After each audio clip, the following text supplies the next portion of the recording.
to the Irresistible Marketing Pod, the podcast that speaks to the vulnerable side of business. I'm your host, Isa Gauchi, your marketing confidence cheerleader and owner of the Isa Messaging digital marketing agency for small business baddies such as yourself. Today's episode is a particularly vulnerable one for me, which honestly took me by surprise. I'd intended this episode to be a bit of a victory lap to celebrate the squad, my beloved marketing confidence cheerleading group for excellently eccentric entrepreneurs. I love the squad so much and was marveling that this incredible community could have grown from my brain sprouts. As I was intending to hop into a marketing push for memberships, I thought a nice way to kick off the launch would be to take stock of what led up to the creation of the program of my dreams and shifting my business in such a huge way to align with my own weird, unique magic. But writing this did not feel like a victory lap, because the truth is that what led up to my dreams coming true was facing my nightmares. Before I attracted the right people, I magnetized the wrong people.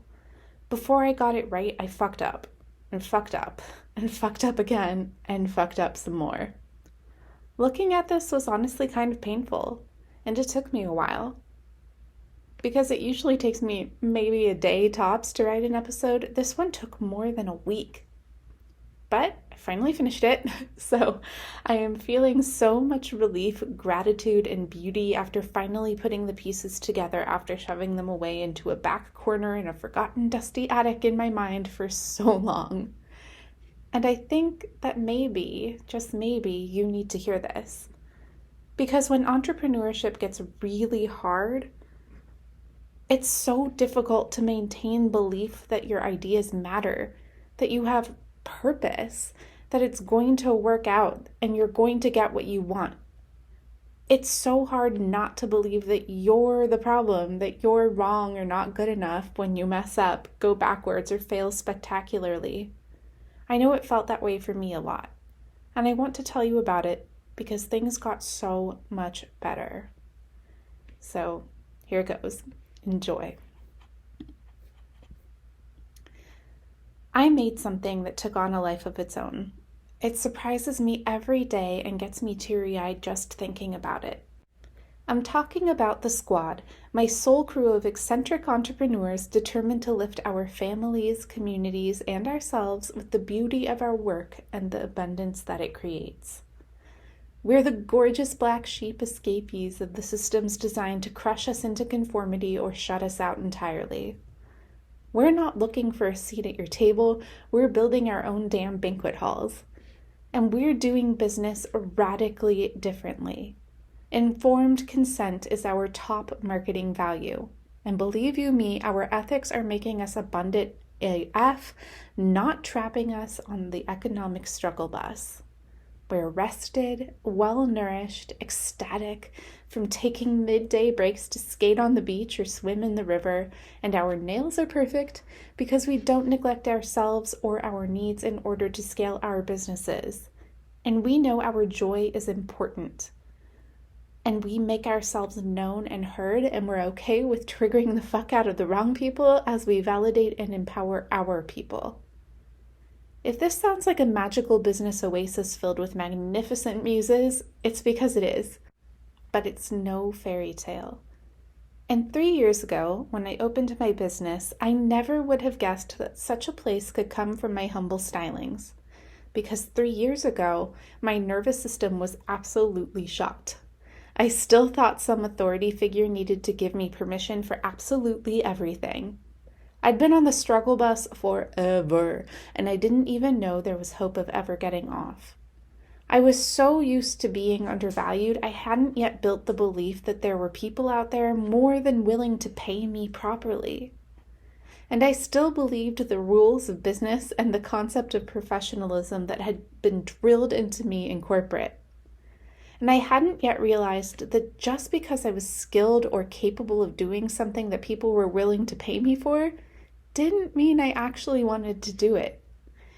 And I hadn't clarified my desire for my business beyond proving some motherfuckers wrong.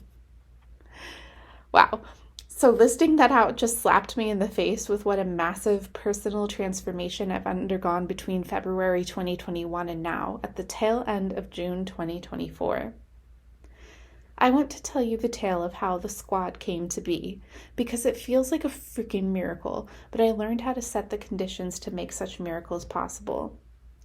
I hope this story brings you hope and inspires you to take stock of the beauty you create around you. So in February 2021, at the height of the COVID-19 pandemic, I rage quit my cushy corporate job when I found out how much less I was being paid than the men's. I had no clue what I would do next. It was an uncharacteristically impulsive move. I had been there for nearly 6 years. I'd just been promoted, and I was in the midst of building out my own team that I had hand-picked and personally trained.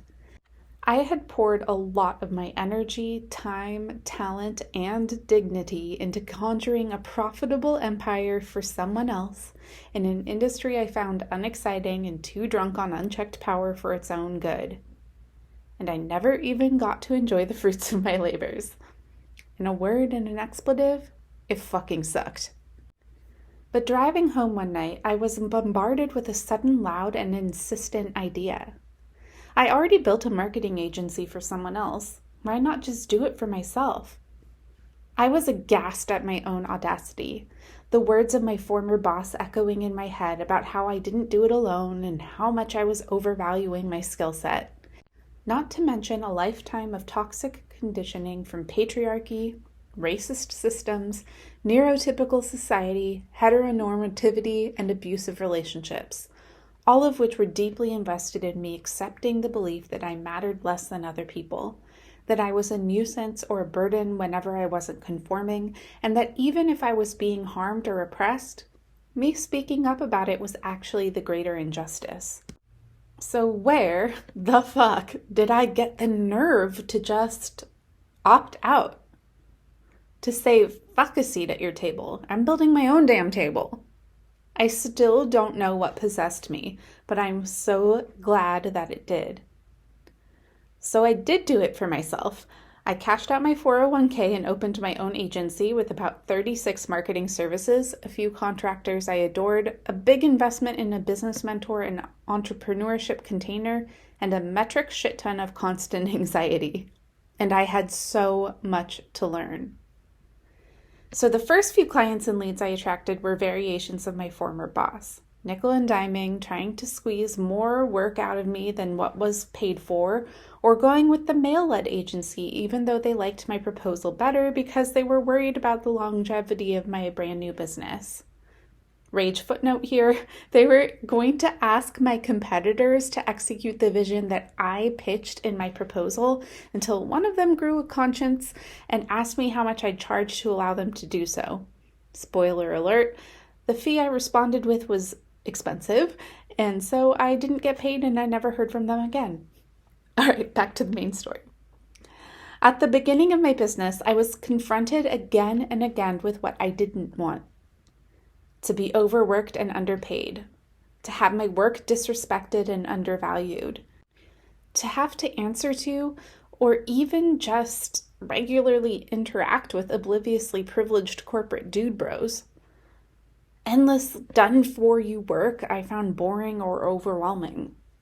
Make it go viral type of requests. And, of course, men booking my one-on-one marketing consultations just to hit on me. No, that's not made up, unfortunately. One day, my business mentor, the brilliant Sarah Beyer, said, "A way isn't a direction." And it changed my freaking life. It finally became clear to me that I needed to figure out what I did want. But, given my conditioning, this was a lot harder than it sounds. I'd been taught my needs were burdensome and actually personal failings on my part. Not to mention, I was completely dissociated from my wants. Eventually, I realized I'd been confusing can do with want to. Spoiler alert, they aren't the same thing at all. I can do a lot of stuff. I can do less stuff really well. And I enjoy doing still less. And I want to regularly do stuff less still. So from my 36 services, I whittled it down to 5 and counting, as in subtracting, and everything in my business got better. Similarly, I can help many different types of businesses and people with their marketing. But that pool gets narrower when I factor in who I am particularly suited to serve. It gets still narrower when I'm honest about who I actually enjoy working and interacting with regularly. I narrowed down my client personas from anyone who would pay. P.S. The things money terror will get even a seasoned marketer who knows better to do. Narrowed that down from anyone who can pay to small business baddies and rebellious personal brands in the fields of health, wellness, the creative arts, social justice, and fellow creative agencies. And when I did, everything in my business got better. And the more I attracted my people, the more I realized how much mainstream business containers and marketing strategies were underserving them. Because my clients are smart as fuck, creative AF, uniquely talented AF. But something emotional kept happening when it was time to tell people what they had on offer. It got worse whenever they didn't get the sales and engagement results they wanted. And most would default to interpreting this data as, I'm not good enough. Marketing brought up the self-worth wounds they didn't even know they had. Sales exacerbated their scarcity mindset, money terror, and poverty shame. Criticism of any kind shot holes through their faith that their goals were achievable and within their reach.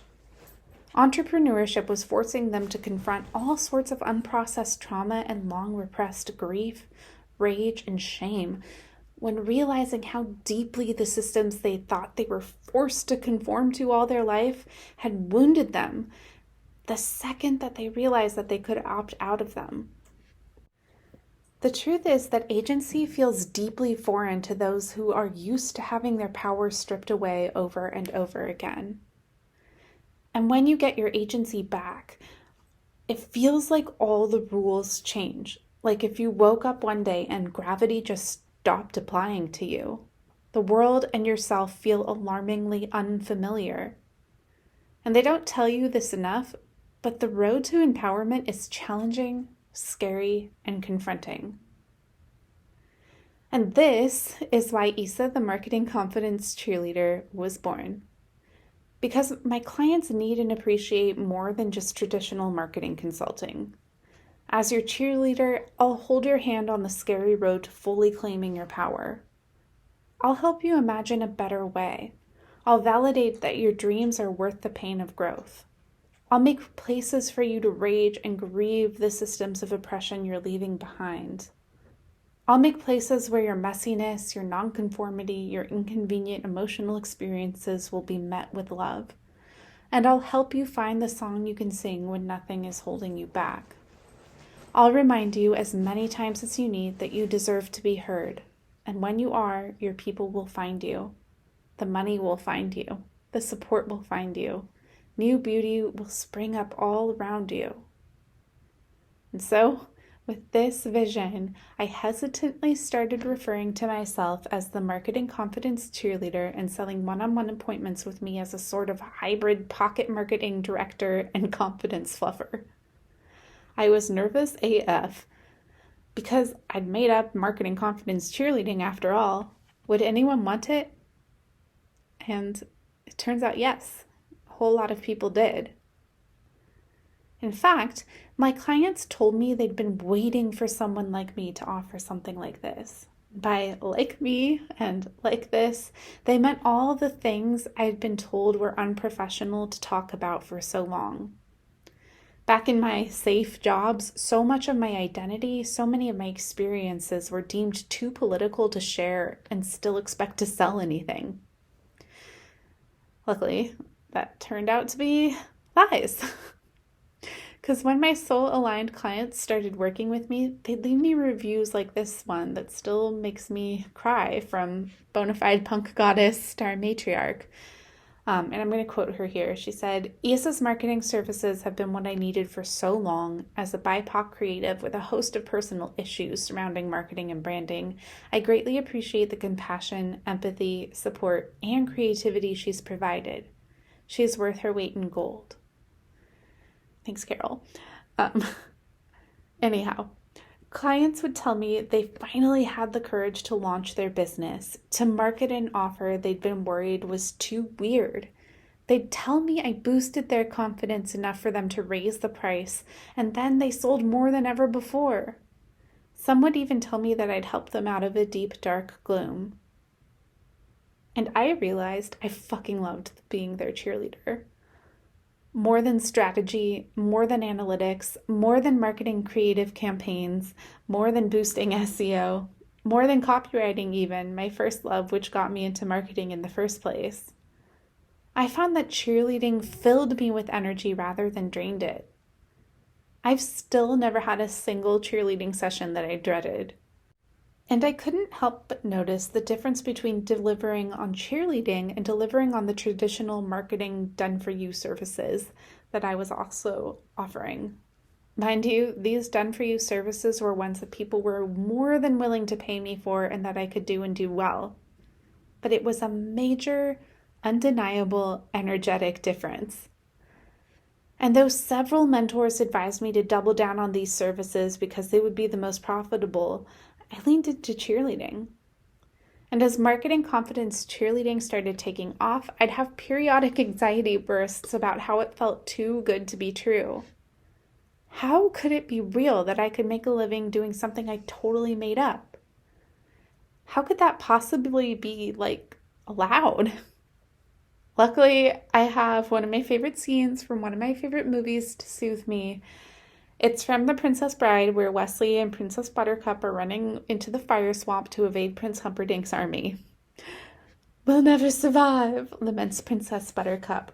"Nonsense," Wesley says cheerfully. "You're only saying that because no one ever has." This is basically my attitude now. You're only saying that because no one ever has. It's irrelevant. Anyhow, bolstered by Sarah, my business coach, and the powerful pull to keep exploring this strange cheerleading brainchild of mine, I kept going and messing up a lot. Because, giving myself what I wanted was unfamiliar.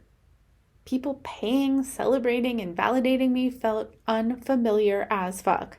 And so my nervous system promptly went haywire, and I started making some interesting choices. Because, you see, humans are hardwired to correlate familiarity with safety. However linked or not, the two may or may not be.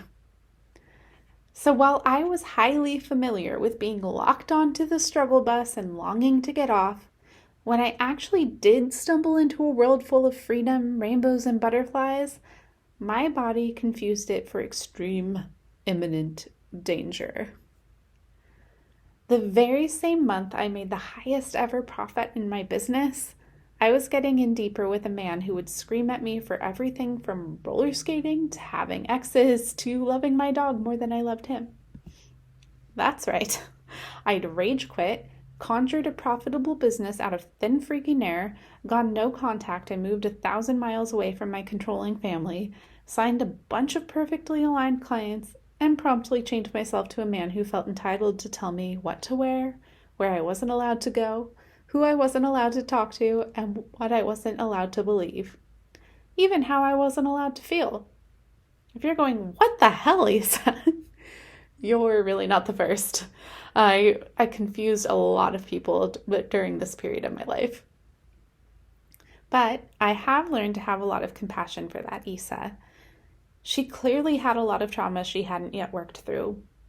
And faced with her very first taste of true freedom, she panicked. And she unconsciously sought to regain the familiar dynamic of being controlled that she'd been trying to escape her whole life.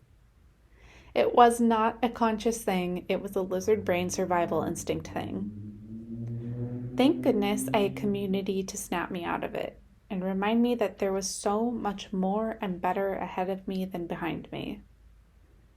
But that radioactive relationship took a huge toll. Well, first, it took 3 times for the breakup to stick, and the meaner and more controlling and more stalkery he got, the less I was able to show up for my beloved business. It was all I could do to barely stay on top of existing client work. Marketing my cheerleading services? Forget about it. So, to no one's surprise, my sales took a nosedive and I got to cope with money stress on top of everything else. It took 3 months of deep focus on my marketing post-breakup for my finances to recover. In that time, I was also going to therapy, talking to my coach, and trying to figure out what the hell had happened. Why had I self-sabotaged that hardcore right on the precipice of major success? And here's the uncomfortable truth. For me to go from victim to empowered boss-ass bitch who answers to no man, my old identity, one that I'd been at home in for more than 30 years, had to die. And that was scary as fuck. I didn't know the empowered version of myself yet, and I was afraid to meet her. Because to become her, I knew so many things would have to change. I'd need some really strong boundaries that I'd be willing to enforce even if they hurt or disappointed people. Even if my success triggered people and sparked negative reactions. Even if it became less easy to like and empathize with me. Even if it meant a lot more people would be paying attention to me and wanting a lot more from me than I was willing to give. I'd have to reject my oldest strategy for staying safe. Staying small and appeasing until I stopped being perceived as a threat. Of course the Isa I used to be was afraid. I was about to turn her world right side up. But since I'd been living in the upside down my whole life, right side up was disorienting and alien AF. I would have given up so many times if I didn't have support from people who had made or were making this journey themselves. Because I learned the uncomfortable lesson that the bigger I got, the more I took big risks and made big wins, the more I lived courageously, the more people perceived me as triggering and inconvenient. And this was really hard for me as a recovering people pleaser, because I used to truly believe that if I just explained it well enough, if I just comported myself impeccably enough, I'd be able to get anyone to understand where I was coming from and empathize. I hadn't yet accepted that there are many people in this world who, when feeling uncomfortable, will simply try to stamp out the source of their discomfort as quickly and efficiently as possible, even if it's me. Regardless of whether exploring their discomfort could lead to breakthroughs and growth of their own. So, here is a list of things that the more visible I became, that I have noticed make many people uncomfortable about me. My confidence in my skills, talents, and myself as a person. My decision to stop fighting for a seat at any table that doesn't value me and build my own damn table that's bigger, better, and more beautiful instead. My financial independence. My awareness of my beauty. My conviction and passion. My commitment to social justice, consent, and inclusivity. My courage, rebelliousness, and refusal to blindly accept authority. But here is the flip side of that. Here's a list of the things about myself that I have noticed deeply attract people to me. My confidence in my skills, talents, and myself as a person. My decision to stop fighting for a seat at any table that doesn't value me and build my own damn table that's bigger, better, and more beautiful instead. My financial independence. My awareness of my beauty. My conviction and passion. My commitment to social justice, consent, and inclusivity. My courage, rebelliousness, and refusal to blindly accept authority. Yep, it's the exact same list. So while some are busy shouting at me that I shouldn't be the way I am, My people are looking to me for inspiration to give themselves permission to be as boldly and brilliantly themselves as possible. It's a painful thing to realize that you can't control how other people react to you and that there is nothing you can do to make everyone happy. But it's also an important rite of passage. Because as luminaries such as Tiffany Chung and Alyssa Zander have emphasized on this very podcast about the road to massive success, the more you are heard, the more you are seen, the more reactions you'll be faced with. It is an absolutely essential entrepreneurial skill to be able to distinguish what is your shit and what is theirs. Just because people find you triggering does not make you wrong. Just because people find you triggering does not mean you should be quieter or smaller or even gentler in your phrasing. You get to choose whether any adjustments are needed based on your own values and judgments. Other people's comfort is only something that you can influence, never something you can control. I've gathered up these hard-won lessons like flowers to give my clients. I lovingly apply them like a soothing balm whenever the entrepreneurship journey feels unbearably hard, lonely, or painful.